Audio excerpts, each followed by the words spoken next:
இரண்டாவது பெரிய கொதிக்கும் ஏரி சாகச பிரியர்களின் சொர்க்கம். அதாவது பார்த்தீங்கன்னா, பூமியின் மேற்பரப்பில் நடக்கும் அற்புதமான இயற்கை நிகழ்வுகளில் ஒன்று தான் அதாவது டொமினிகாவில் உள்ள கொதிக்கும் ஏரி. அதாவது பார்த்தீங்கன்னா, மோர்னே இட்ராயஸ் பிடோன்ஸ் தேசிய பூங்காவில் அமைந்துள்ள இந்த ஏரி உலகிலேயே இரண்டாவது பெரிய வெந்நீர் ஏரி என்ற தனித்துவமான ஒரு பெருமையை பெற்றுள்ளதாம்.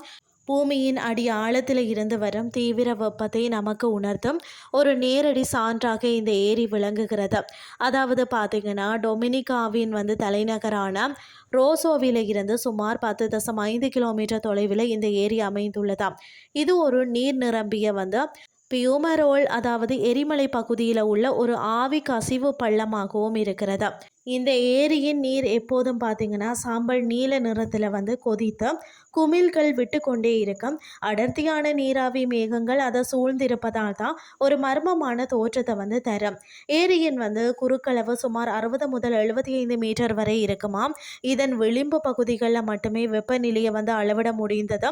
அதன் வெப்பம் பார்த்தீங்கன்னா 82°C முதல் 92°C வரை இருக்குமாம். மையப்பகுதியில் உள்ள அதிக வெப்பம் காரணமாக அதை அளவிடுவது சாத்தியமில்லாமல் இருக்கிறது. இந்த இயற்கை அதிசயத்தை முதல்ல 1870ஆம் ஆண்டு பார்த்தீங்கன்னா எட்மண்ட் வாட் மற்றது கென்ரி ஆல்பிரட் ஆல்பர்ட் நிக்கோலஸ் ஆகியோரால் பதிவு செய்யப்பட்டது. எரிமலை செயல்பாடுகளின் காரணமாக ஏரியின் நீர்மட்டம் மற்றது வெப்பநிலையில் அவ்வப்போது மாற்றங்கள் ஏற்பட்டுள்ளன. சில சமயங்களில் எரிமலை நீராவி வெடிப்புகளால் இதன் ஆழமும் வெப்பநிலையும் கூட மாறுபட்டுள்ளது. சாகச பிரியர்களுக்கு இந்த ஏரி ஒரு சொர்க்கம் என்றாலும் இங்கு செல்வது மிகவும் சவாலான ஒரு விஷயமாக தான் சொல்லப்படுகிறது. இந்த ஏரிக்கு செல்வது ஒரு நாள் முழுவதுமான சவாலான மலையேற்ற பயணமாகும். சுமார் 13.2 கிலோமீட்டர் தூரம் கொண்ட இந்த பயணம் தான் பூங்காவின் மிக கடினமான பார்த்தீங்கன்னு சொன்னால் இட்ரெக்கிங் பாதைகளில் ஒன்றாகும். இது முடிக்க 6 முதல் 8 மணி நேரம் ஆகலாமா. வெப்ப நீரூற்றுகள் மற்றது பாறைகள் நிறைந்த பகுதி என்றதால பாதைகள் வழுக்கும் தன்மை கொண்டவையாம்.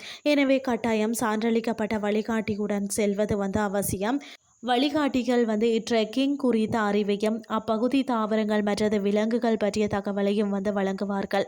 கொதிக்கும் ஏரி பார்த்தீங்கன்னா வெறும் புவியியல் அதிசயம் மட்டுமல்ல, சுற்றியுள்ள கடலின் அழகையும் அருகில் உள்ள மார்டினிக் தீவையும் பார்க்கும் வாய்ப்பை இது வழங்குகிறதா.